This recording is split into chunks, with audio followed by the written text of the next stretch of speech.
northern and western Scotland, but otherwise a dry night and with clear skies, turning quite chilly, especially in this central zone, parts of the Midlands, East Wales, well down into single figures, certainly rural areas, not too far off freezing actually to start Friday, but for most, Friday's going to be a fine, bright day, starting cloudy over the Channel Isles. There will still be showers coming in across Scotland, mostly over the north, not too many through the central belt, and the showers also mostly in the morning, tending to ease off by the afternoon.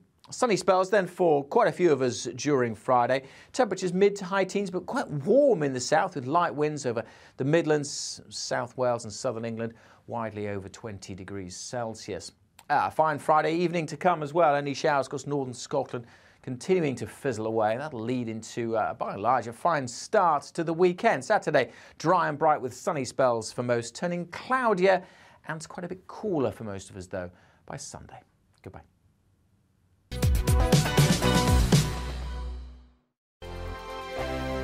We are GB News. We're right across this great nation. On TV, on radio, on digital. Absolutely everywhere. We don't talk down to you. We embrace all voices.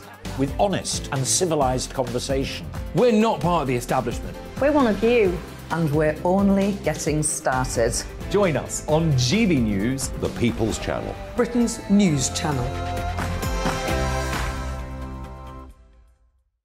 Every morning from 6 o'clock, we'll wake you up with GB News Breakfast with all the stories you didn't know from the night before. So whether it's serious news, entertainment, or your own views from all over our great nation, we're here to kick off your day with a smile. The national media should be reflecting and reporting what's happening here. You will notice the northwestern accents. Whether you're with us on TV, radio, or online, every morning, it's breakfast from 6 a.m. Hope you can join us. Join us for Ministry of Offence, the comedy panel show that's just like the news, in that the left fights the right and it doesn't really seem to matter who wins. We cover the big stories. It was in fact a troop of baboons and not angry vegans. I like that. And the really important stories. Fat naked cow gets stuck in swimming pool. It's a headline in a lot of local newspapers. Yeah. We're on the same team, Nick. Yeah, but I'm just helping you. Join us for Ministry of Offence, Saturday nights, 8 o'clock on GB News. I'm Dan Wootton. Join me Monday to Thursday from 9 to 11 for the feistiest and most fun news debate on TV, where free speech reigns. I'll bring you a sharp take on the day's biggest stories, bombshell newsmaker interviews, and A-list guests. And I guarantee you, no spin, no bias, no censorship, and no reason to go to bed. That's Dan Wootton tonight, Monday to Thursdays from 9 on GB News.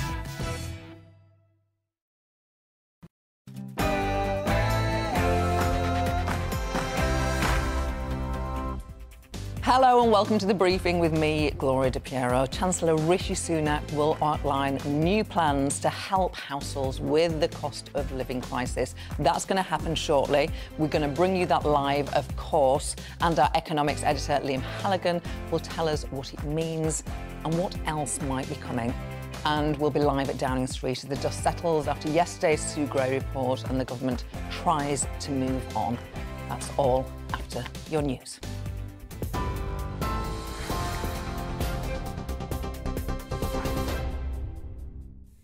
Thank you, Gloria. Good afternoon. It's just gone 12 o'clock. I'm Rhiannon Jones in the GB newsroom.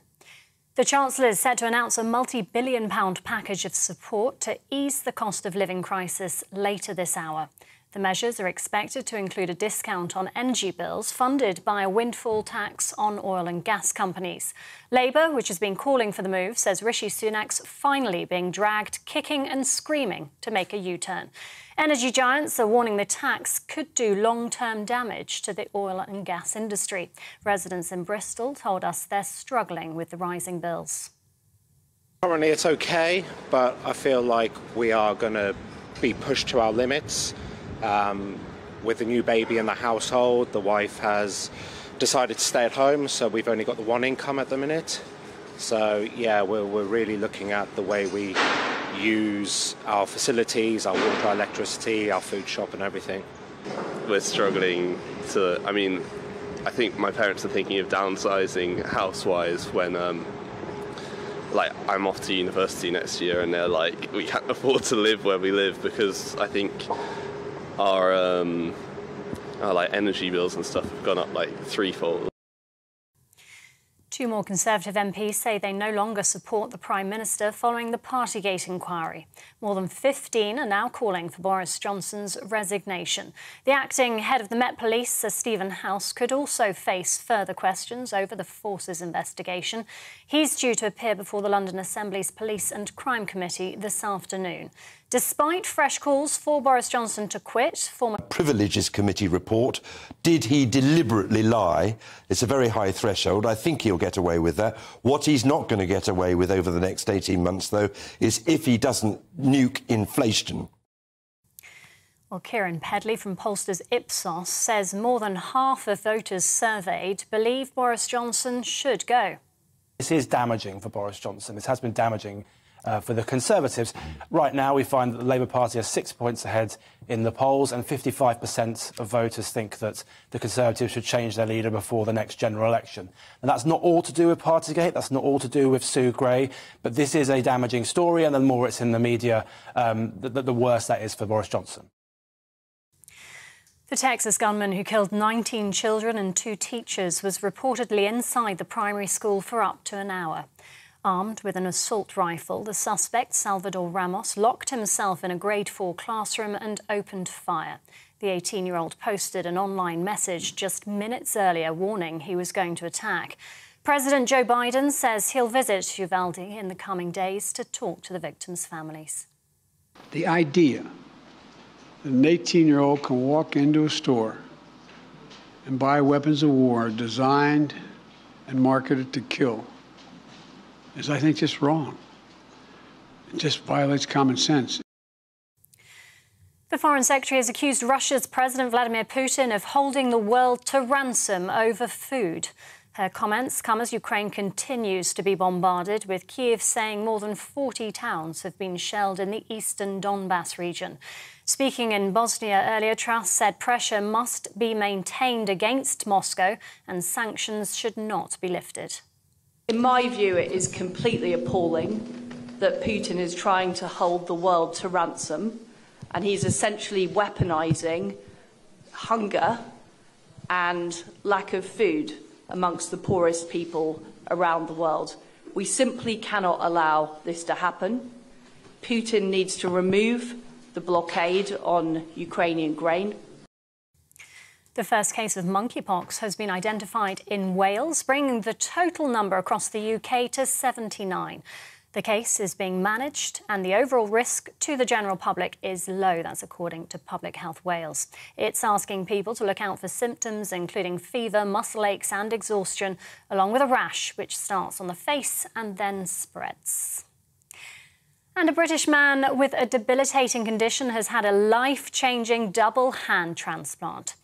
48-year-old Stephen Gallagher lost the use of his own hands because of an autoimmune disease called scleroderma, which causes scarring of the skin and internal organs. The father of 3 went ahead with the surgery despite being warned he could lose them altogether.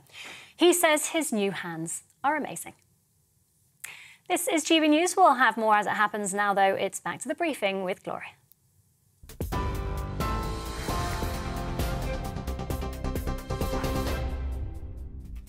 Coming up this hour on The Briefing, the government is about to announce help with energy bills. Our economics editor, Liam Halligan, will outline what we might expect and what difference it will make to your family finances. Chancellor Rishi Sunak will be addressing the House of Commons shortly, and we will bring you that statement and all the details live. Our political correspondent, Tom Harwood, will be in Downing Street. We'll ask him what the mood is like today as Boris Johnson tries to get us all to move on from the Sue Gray report. And let me know what you make of the government's support package. Will it make a real difference to you, or is it much too little? And is it time to move on from parties? Have you forgiven the Prime Minister? Did you even care? Email me gbviews@gbnews.uk or tweet me at gbnews.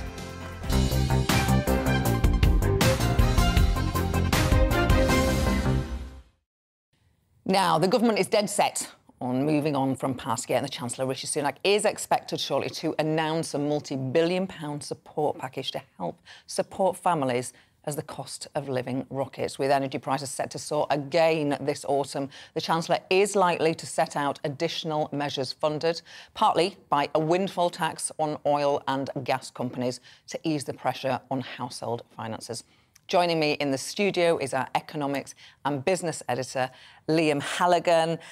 Liam, it's not called an emergency budget, but it's certainly emergency help, isn't it? If it looks like a duck and it walks like a duck, it's a duck. It does feel like an emergency budget. This is a £30 billion package of measures that's much, much bigger than the £12 billion package of measures which Rishi Sunak brought out in mid-February.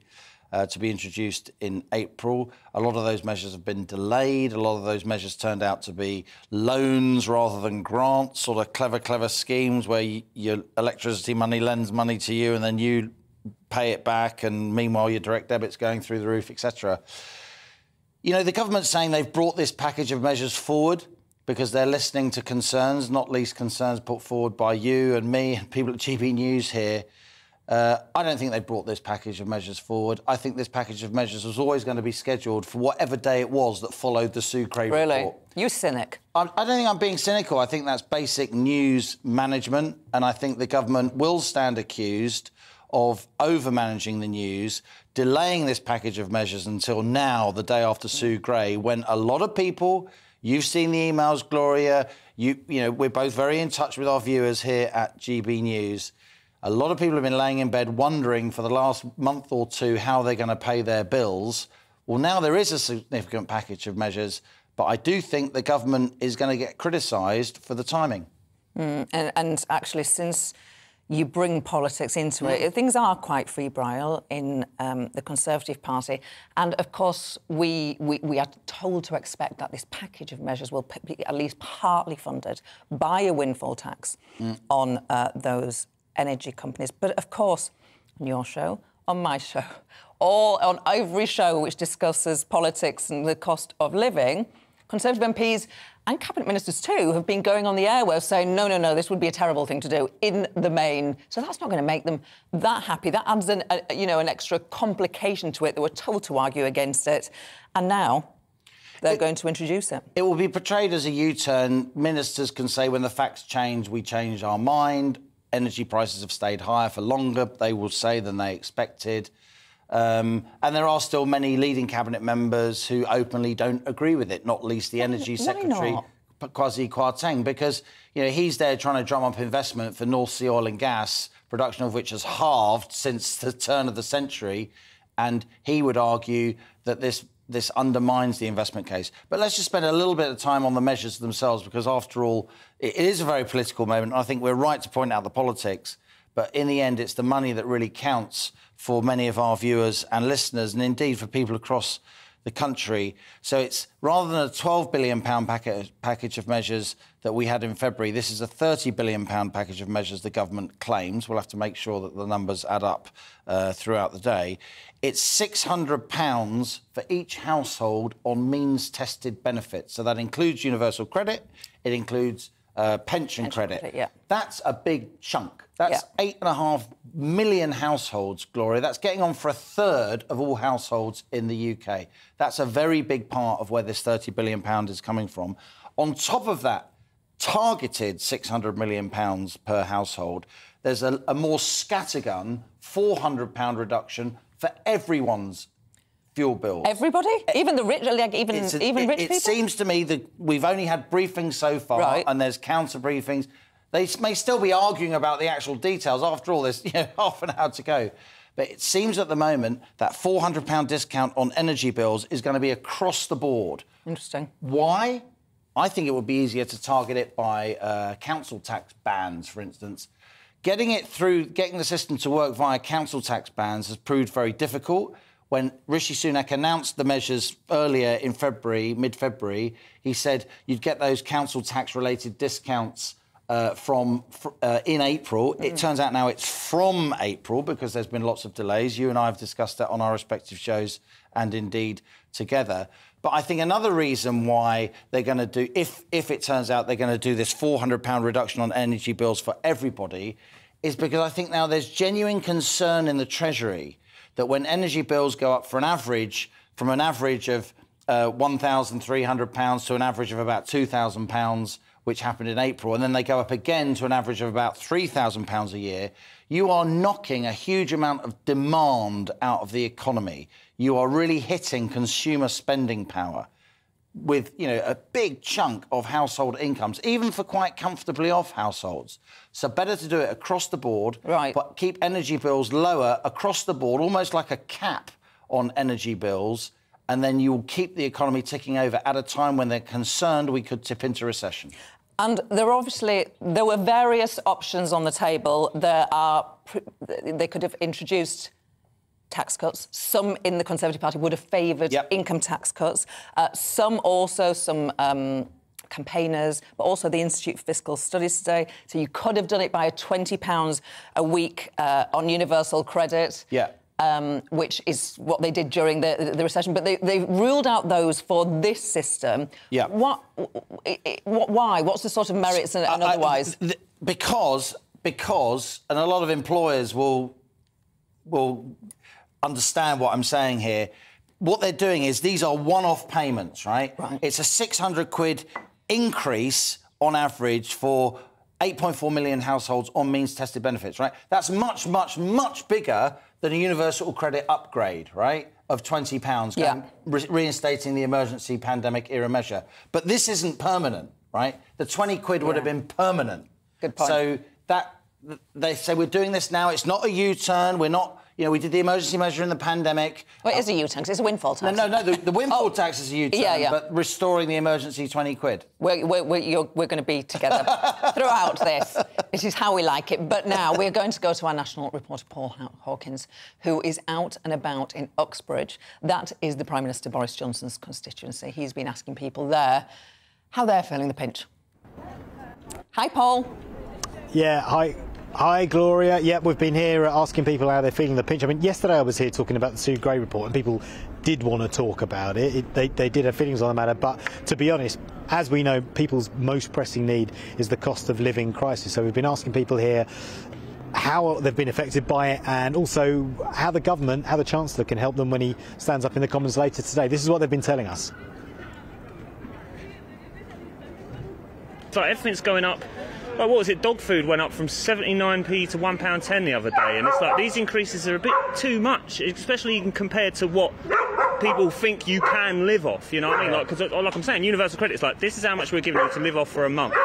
Now it's like, I'd spend all of that on just travelling in and out of London every day. Yeah. Do you know what I mean? And food, and like, especially being homeless, it's not like I can buy food cheap and store it in a refrigerator and keep it. Yeah. You know, like, if inflation's going to go up, then minimum wage needs to go up at the same rate, surely. They need to be balanced out, but... Just trying to turn off all the lights, at least, you know, especially if she gets onto that pretty quickly. You keep the lights on, or you're... No, he does. I do, and then... You keep them on, you turn them off. Yeah, right. And... Yeah, but to be honest, we can't do a lot about this issue because it's the building and how the system is built about it, and there's only so much we can do to reduce our costs about that. But. You're all right at the moment? I'll be all right, yeah, till I pass away. Right, OK. And what about, and are you finding other things are getting expensive, food, that kind of thing, fuel, driving your car? I've got a good pension, so... OK. So you're doing all right, actually, at the moment? You're not really struggling? I'll always say no. OK. Why is that? Well, because everyone wants to say no. Yeah, but what is it that's costing you a lot of money? Like my fags. Right, OK. So that's just a little flavour of what people here in Uxbridge have been telling us. The key point that someone told me that a lot of critics have made about whatever Rishi Sunak announces is that this is a one-off package, and someone we spoke to said there needs to be a long-term measure. They were citing other European countries, talking about the help that they're giving them, and that there is a long-term strategy to deal with this problem, and that one-off packages simply aren't going to help. And that was a really interesting problem that I know the government's been criticised for a lot, but that's kind of what people in Uxbridge are telling us. Paul Hawkins in the Prime Minister's constituency. Speak to you later. Thanks very much for bringing us those voices. The only people that matter, obviously, is people out there. Particularly in that constituency, because Boris could lose his seat, right? Well, Boris Johnson could lose his seat. In the weird world of how our politics works, the posher the constituency, the more vulnerable it is to Labour, and vice versa. And that's quite a...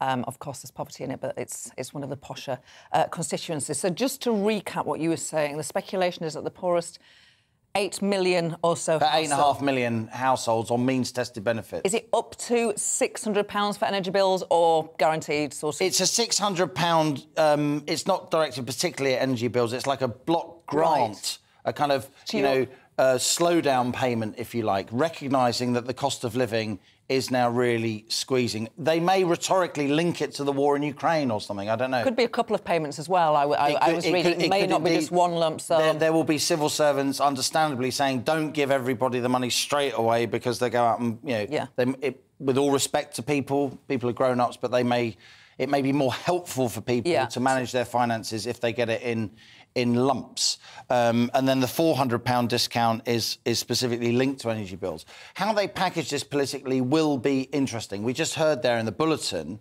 Foreign Secretary Liz Truss speaking very powerfully on accusing Vladimir Putin of blockading the Black Sea, not letting Russian and Ukrainian... Oh, Rishi Sunak, the Chancellor, is on his feet.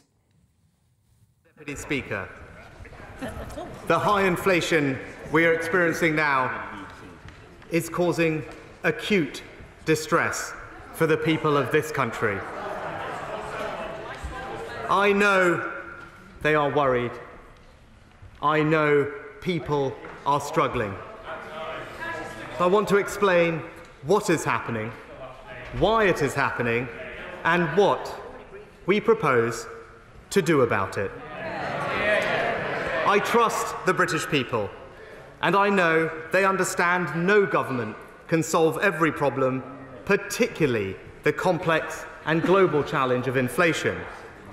But this government will never stop trying to help people, to fix problems where we can, to do what is right, as we did throughout the pandemic. We need to make sure that for those whom the struggle is too hard and for whom the risks are too great, they are supported. This government will not sit idly by whilst there is a risk that some in our country might be set so far back they might never recover. This is simply unacceptable, and we will never allow that to happen. And I want to reassure everybody, we will get through this. We have the tools and the determination we need to combat and reduce inflation. We will make sure the most vulnerable and least well-off get the support they need at this time of difficulty. And we will turn this moment of difficulty into a springboard for economic renewal and growth, with more jobs, higher skills, greater investment. Our plan for a stronger economy. Madam Deputy Speaker, before I turn to the details of our plan, let me put into context for the House the challenge we face. This country is now experiencing the highest rate of inflation we have seen for 40 years. The Bank of England expects inflation to average around 9% this year. Our exposure to global shocks continues to explain most of the inflation above the 2% target. Supply chain disruption as the world reopened from COVID, combined with Russia's invasion of Ukraine, and potentially exacerbated by recent lockdowns in China, are all contributing to significant price increases for goods and energy. However, over the course of the year, the situation has evolved and has become more serious. There are areas of particular concern. Even excluding energy and food, core inflation has become broader-based and elevated. Of the basket of goods and services we use to measure inflation, a record proportion are seeing above-average price increases. Also, we are acutely exposed to the European energy price shock, and, like the US, we also have a tight labour market.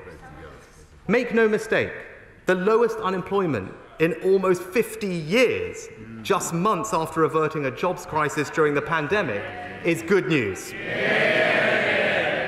But combined with the shock to European energy prices, it does contribute to the UK's relatively high rate of inflation.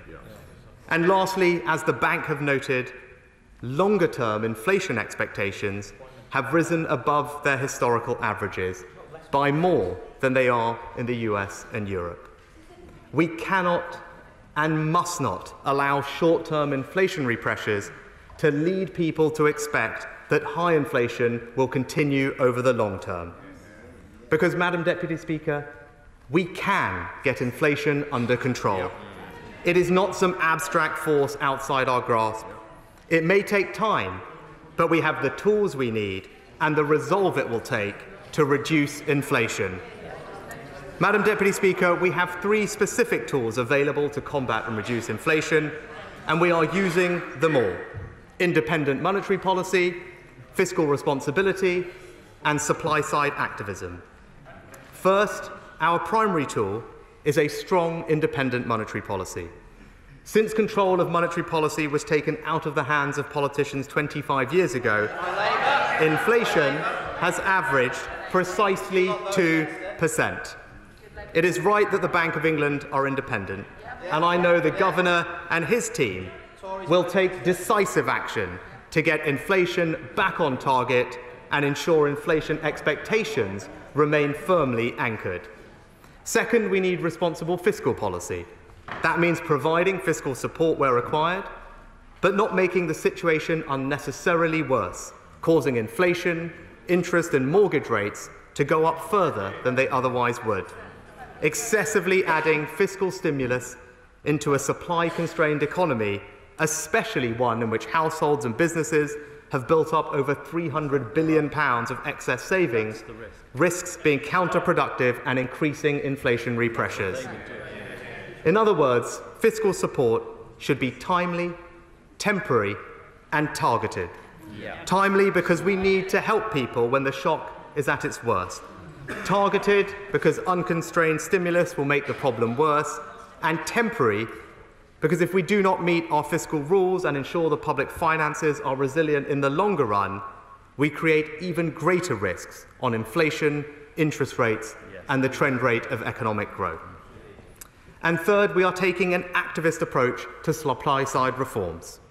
This will increase our productive capacity, ease inflationary pressures, and raise our long-term growth potential. The Prime Minister's energy security strategy will, over time, reduce bills by increasing energy supply and improving energy efficiency. The Work and Pension Secretary is moving 500,000 job seekers off welfare and into work, and doing more to support older people back into the jobs market. The Home Secretary is making our visa regime for high-skilled migrants one of the most competitive in the world. And in the autumn, we will bring forward tax cuts and reforms to encourage businesses to invest more, train more, and innovate more, the path to higher growth. So independent monetary policy, fiscal responsibility, supply-side reform. The country should have confidence that using these 3 tools, we will combat inflation and reduce it over time. But of course, we know that households are being hit hard right now. So today, Madam Deputy Speaker, we will provide significant support to the British people. But as I have said, a critical part of how we are dealing with inflation is responsible fiscal policy. What this means in practical terms is that as we support people more, we need to think about the fairest way to fund as much of that cost as possible. The oil and gas sector is making extraordinary profits, not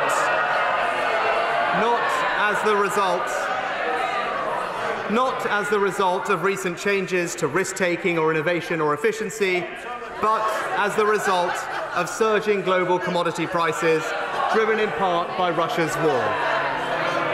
And for that reason, I am sympathetic to the argument to tax those profits fairly.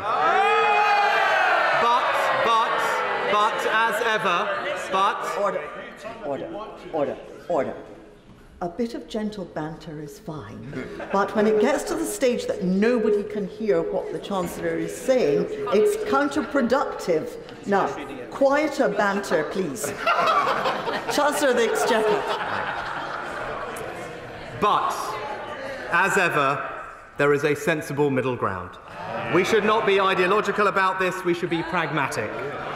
It is possible to both tax extraordinary profits fairly and incentivise investment. And so, like previous governments, including Conservative ones, we will introduce a temporary targeted energy profits levy, but we have built into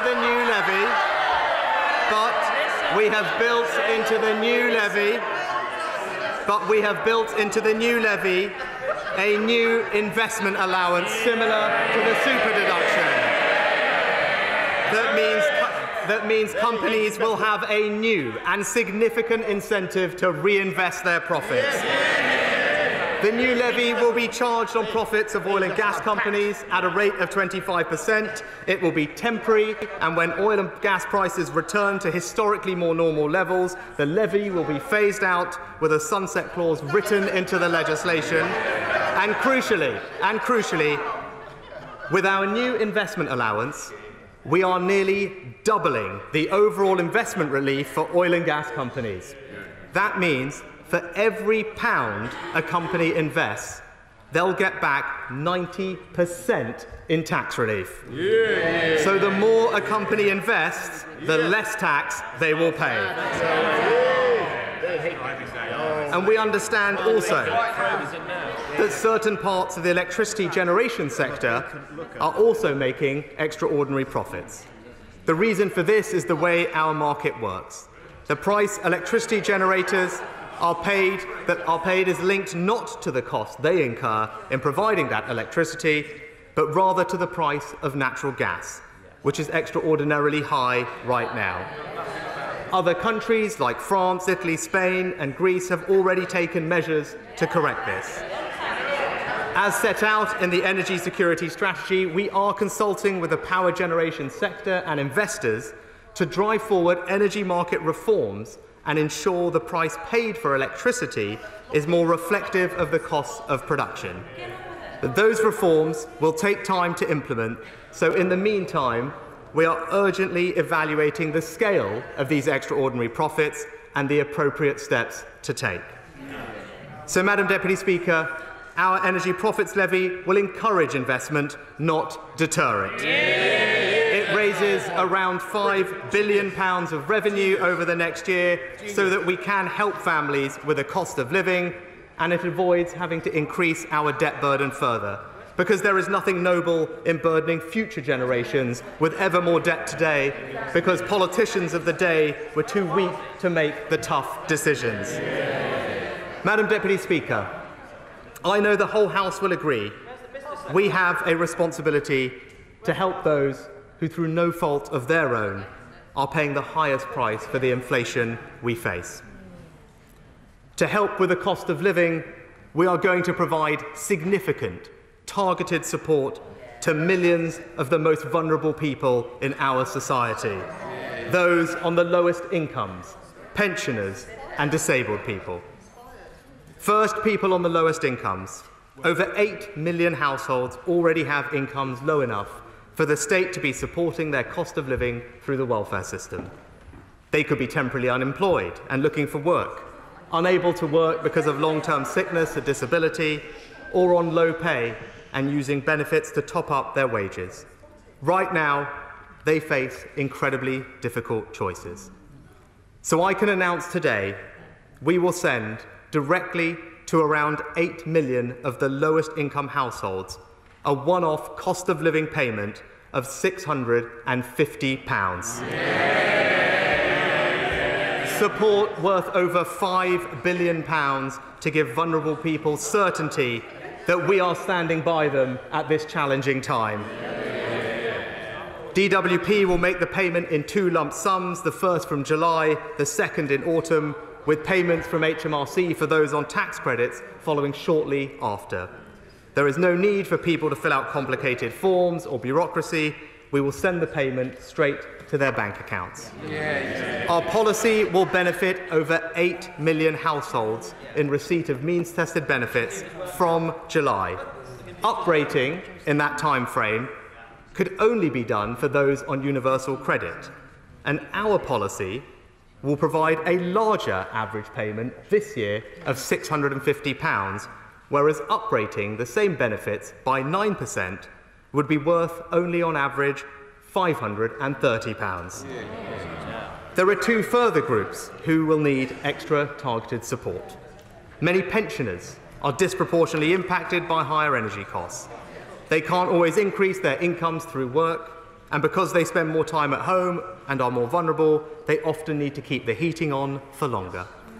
And we estimate many people who are eligible for pension credit are not currently claiming it, which means there will be many vulnerable pensioners not receiving means-tested benefits. So I can announce today that from the autumn, we will send over 8 million pensioner households who receive the winter fuel payment an extra one-off pensioner cost of living payment of £300. Disabled people also face extra costs in their day-to-day lives, like having energy-intensive equipment around the home or workplace. So, to help the 6 million people who receive non-means-tested disability benefits, we will send them, from September, an extra one-off disability cost of living payment worth £150. Many disabled people will also receive the payment of £650 I have already announced, taking their total cost of living payments to £800. And I can reassure the House that next year, subject to the Secretary of State's review, benefits will be uprated by this September's CPI, which on current forecasts is likely to be significantly higher than the forecast inflation rate for next year. Similarly, the triple lock will apply for the state pension. Of course, we recognise the risk that with any policy there may be small numbers of people who will fall between the cracks. For example, it is not possible right now for DWP or HMRC to identify people on housing benefit who are not also claiming other benefits. So to support them and others, we will extend the Household Support Fund delivered by local authorities by £500 million from October. This is a significant set of interventions to support the most vulnerable in our country. We will legislate to deliver this support on the same terms in every part of the United Kingdom, including Northern Ireland. And taken together, our direct cash payments will help 1/3 of all UK households with a cost of living support worth £9 billion. So, Madam Deputy Speaker, we are meeting our responsibility to provide the most help to those on the lowest incomes. I believe that is fair, and I'm confident the House will agree. But there are many other families who do not require state support in normal times. They are also facing challenging times. Is it fair to leave them unsupported? The answer must surely be no. While it is impossible for the government to solve every problem, we can and will ease the burden as we help the entire country through the worst of this crisis. So we will provide more support with the rising cost of energy, and that support will be universal. Earlier this year, we announced £9 billion to help with the cost of energy, including a council tax rebate of £150 for tens of millions of households. And we plan to provide all households with £200 off their energy bills from October, with the cost of that repaid over the following 5 years. Since then, the outlook for energy prices has changed. I've heard people's concerns over the impact of these repayments on future bills, so I've decided that those repayments will be cancelled. So for the avoidance of doubt, this support is now unambiguously a grant.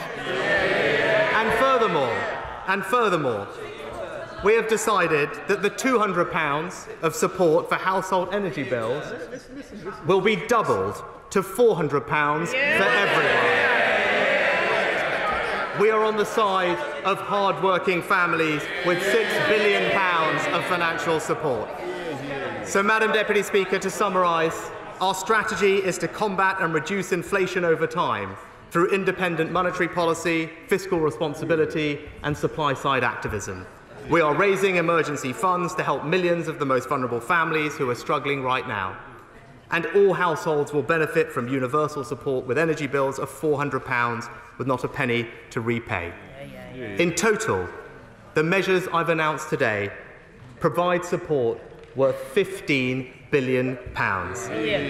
Combined with the plans we've already announced, that means we are supporting families with the cost of living with £37 billion, or 1.5% of GDP. That's higher or similar than countries like France, Germany, Japan and Italy. And I'm proud to say that around 3/4 of that total support will go to vulnerable households.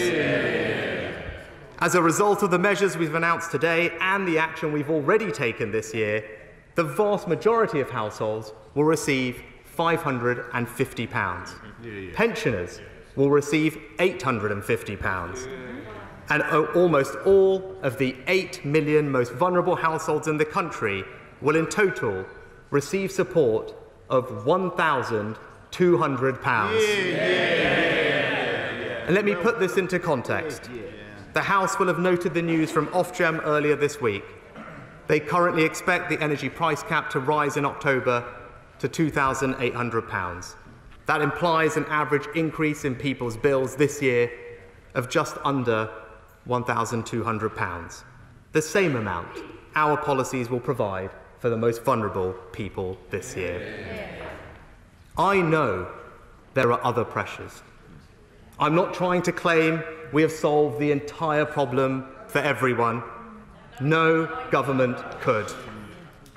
But I hope that when people hear the significant steps we are taking, the millions we are helping, they will feel some of the burden eased, some of the pressures lifted. And they will know this government is standing by them. And Madam Deputy Speaker, in conclusion, supporting people with the cost of living is only one part of our plan for a stronger economy. A plan that is creating more jobs, cutting taxes on working people, reducing our borrowing and debt, driving businesses to invest and innovate more, unleashing a skills revolution, seizing the benefits of Brexit and levelling up growth in all parts of the United Kingdom. The British people can trust this government because we have a plan for a stronger economy, and I commend it to this House. Shadow Chancellor Rachel Reeves. Madam Deputy Speaker, after today's announcement, let there be no doubt about who is winning the battle of ideas in Britain. It is the Labour Party. Today it feels like the Chancellor has finally realised the problems that the country are facing. We first called for a windfall tax on oil and gas producers nearly 5 months ago to help struggling families and pensioners. Today he has announced that policy, but he can't dare say the words. It's a policy that dare not speak its name with this Chancellor. And it was Labour that first highlighted the unfairness of this government's buy now, pay later compulsory loan scheme. It shouldn't have taken a rocket scientist to work out that this wouldn't cut it, and we pointed it out at the time. But that is just the mark of this Klarner Chancellor. Announce now, ditch later. Here he is, once again, the Treasury's one-man rebuttal unit, the Chancellor himself. For months, it has been clear that more was necessary to help people bring their bills down. So what took this government so long?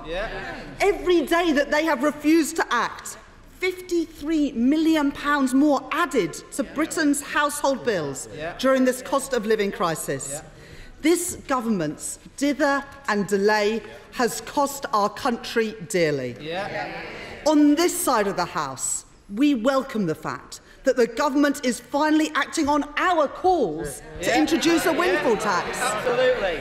Our calls. And it's good to see the SNP U-turning today too and saying that they also are in favour of a windfall tax on oil and gas profits. Well done to the SNP. Now, Madam Deputy Speaker, it was a painful journey to get the government to this point. First, Conservative ministers said that oil and gas producers are struggling. That was the Education Secretary, I think. But then the BP chief executive said that the energy crisis was a cash machine for his business. So they moved to the second defence. Ministers claimed that a windfall tax would put off vital investment. But the industry said that a windfall tax wouldn't even change their plans. So then they said that a windfall tax would be unconservative. So unconservative, Madam Deputy Speaker, that Margaret Thatcher, George Osborne and now this government are doing exactly that. And finally, the Chancellor himself said that it would be silly to offer help now, given he didn't know the full scale of the challenge. What nonsense. It shouldn't take £500,000 of publicly funded focus groups for the Chancellor to realise that helping families and pensioners is exactly the right thing to do. Now, every day for 5 months, the Prime Minister sent Conservative MPs out to attack the windfall tax and yet defend an increase in taxes on working people. He's made them vote against it, not once, not twice, but 3 times. And for months he's sent his MPs to defend the litany of rule-breaking in number 10 Downing Street set out in the Sue Gray report yesterday. Now, there is a lesson here for Conservative MPs. You can't believe a word that this Prime Minister says. And as long as he is in office, he's going to continue making fools out of each and every one of you. If they keep him there, Madam Deputy Speaker, that is the choice that they are making. Now, the problem, Madam Deputy Speaker, is that you can't fake fairness. You either believe in it or you don't. Labour called for a windfall tax because it is the right thing to do. The Conservatives are doing it because they needed a new headline. And we see that too from all the other things that the Chancellor didn't address today. The non-DOMs keeping their tax privileges while they increase taxes on working people. Young working people paying more, but those who earn money buying and selling stocks and shares not paying a penny more. Contracts handed out to Conservative friends and donors while British businesses miss out. Global tech giants making billions in profits while smaller businesses and the energy-intensive industry struggle with higher bills and higher taxes from the Conservative Party. And £11.8 billion lost in fraud because of a total lack of respect for taxpayers' money. That's why we should have had an emergency budget today, to spike the hike in national insurance, to cut business rates for high street and small businesses, to provide help for energy-intensive firms and ensure that every pound of taxpayers' money is spent wisely. Madam Deputy Speaker, we will look closely at the detail of today's announcements. Of course, most of them seem to have been written by us, but so far, we have seen nothing to suggest that this Conservative government has the ideas or the energy to tackle the challenges that we face as a country. A Labour government would have addressed the underlying weaknesses in our economy so we can stop this spiral of inflation, lift wages and provide greater security for families and for our country. The truth is that they are running our economy and people's living standards into the ground. We are forecast to have the slowest growth and the highest inflation in the G7. This government has weakened the foundations of our economy, leaving us exposed to shocks as we lurch from crisis to crisis. And still they refuse to come forward with a real plan to fix our broken system and provide the security we need to face the future with confidence. That means boosting our energy security too. We need to do much more to reduce reliance on imported oil and gas. That is why Labour's energy security plan includes a programme of home insulation to reduce bills not just for 1 year, but for years to come, and to get us all the way to net zero. It's why we've urged the government to double onshore wind capacity and to end the delay on nuclear power. Absolutely. And while we're at it, why did this Tory government get rid of our gas storage? Order. It's important that we also hear the Shadow Chancellor. Rachel Reeves. And Madam Deputy Speaker, while we're at it, why did this Tory government get rid of our gas storage, which would have left us better protected from wild fluctuations in prices? When will this government provide the strong leadership that this country needs? Now, there are a number of questions for the Chancellor about his announcement today. How many people are still waiting for the support that they were promised in March? A third of the Chancellor's own constituents are still waiting for their council tax discounts. Is it the case that households are still being asked to pay the supplier of last resort costs for those energy suppliers who have gone bust as a result of a decade of failed energy market regulation? Can the Chancellor tell the House how is this package being funded outside of the proceeds of a windfall tax?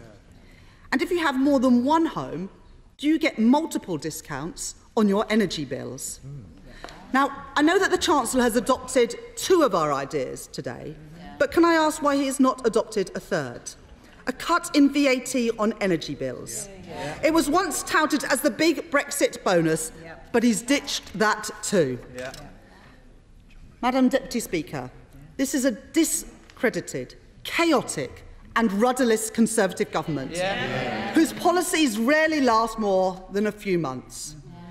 We pushed for a windfall tax. They adopted it.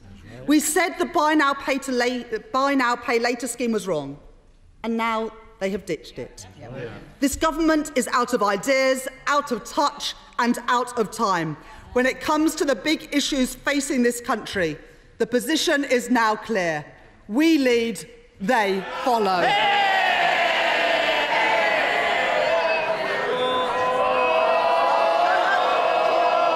Right. Order. Order. We're not going any further unless you're quiet. Fine. Thank you. Chairman of the Select Committee, Mel Stride.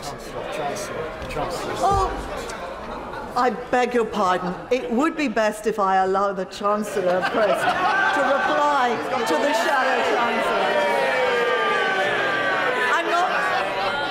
I'm not trying to change the rules. I'm just trying to go a bit faster.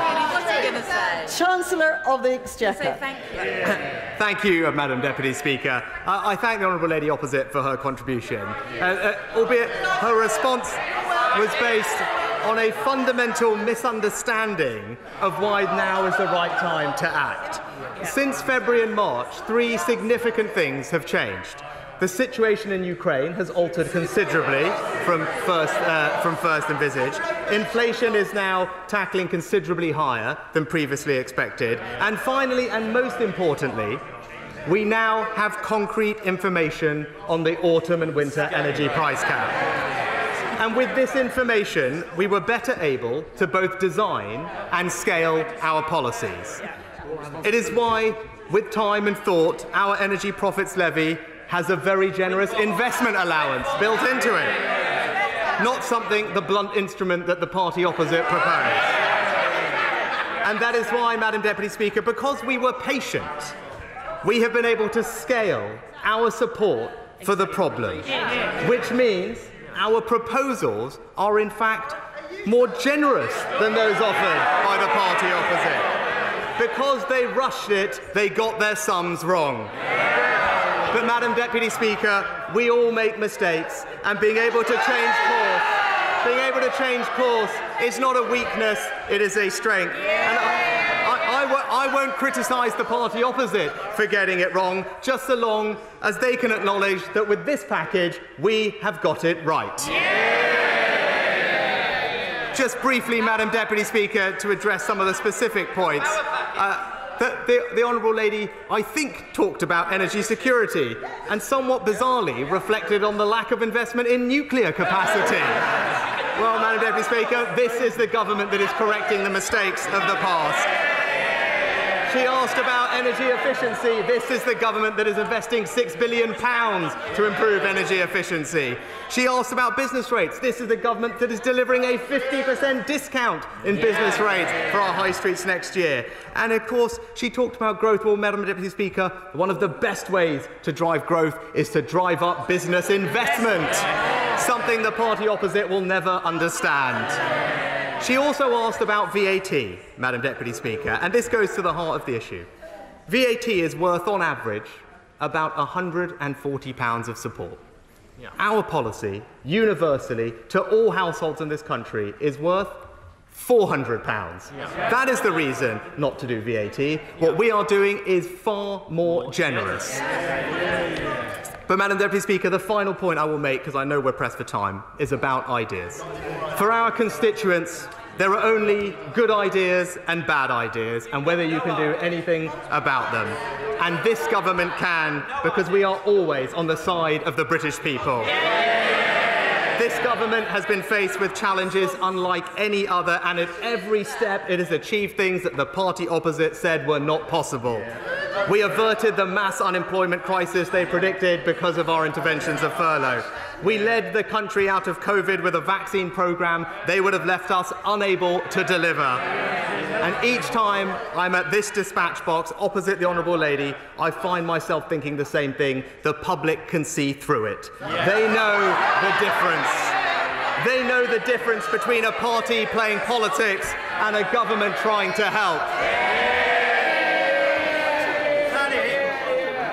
Thank you. Enough. Enough. And now we will hear from the chairman of the Select Committee, Mel Stride. Thank you. Thank you, Madam Deputy Speaker. That was the statement. Some generous measures announced. Our political correspondent, Tom Howard, is outside number 10. Tom, Labour left saying, well, why did it take so long? Certainly. Yet, of course, the government has said for quite some time that, of course, bills will not be rising yet again until the reassessment of that energy price cap. Now, that's due to come in the autumn. And up until this point, that's why the government had been saying they would not act until that point, because we don't know the market conditions as they would be in the autumn. We were expecting an energy package, a support package, a further one to appear then. Well, it's been brought forward, and many will question the timing of it coming today, the day after the Sue Gray report was published. Yet the Chancellor, of course, saying that this comes after some concrete information has been learnt about how much prices may rise in the coming months, affecting that reassessment of the energy price cap.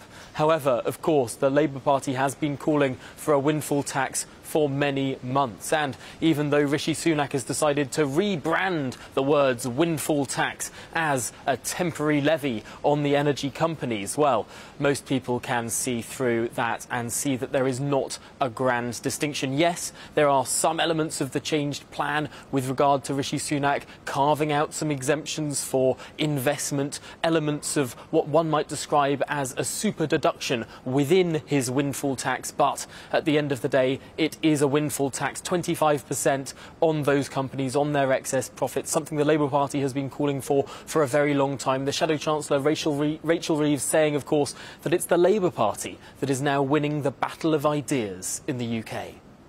Interesting stuff. Thanks so much for the update and analysis, Tom Howard in Downing Street for us. You have been watching The Briefing with me, Gloria De Piero. Alistair Stewart will be here tomorrow at 12. Up next, it's On the Money, Cost of Living Special with Liam Halligan, and I'm hanging around for a bit too. See you in a minute. Hello, Alex Deacon here with your latest weather update. Three-way split today. Sunshine and showers for Scotland and Northern Ireland, a dull and damp zone in central areas, and then largely dry and bright in the south, thanks to an area of high pressure. Low pressure is dominating further north, and it's in these central areas where we've got the dull, damp weather from these weather fronts, bringing cloud and rain for much of the afternoon over parts of northern England, north and mid Wales, and into the Midlands at times. The far north of England may brighten up. Some fine weather for Northern Ireland, not too many showers here. Sunny spells across Scotland, but also quite a few showers drifting in at times on a brisk wind. Breezy in the far south, but mostly dry and bright at times here. Some sunny spells, particularly in the southeast, could see highs of 21 or 22. It feels a lot cooler than that, though, with the cloud and rain over northern England. That will sink away this evening.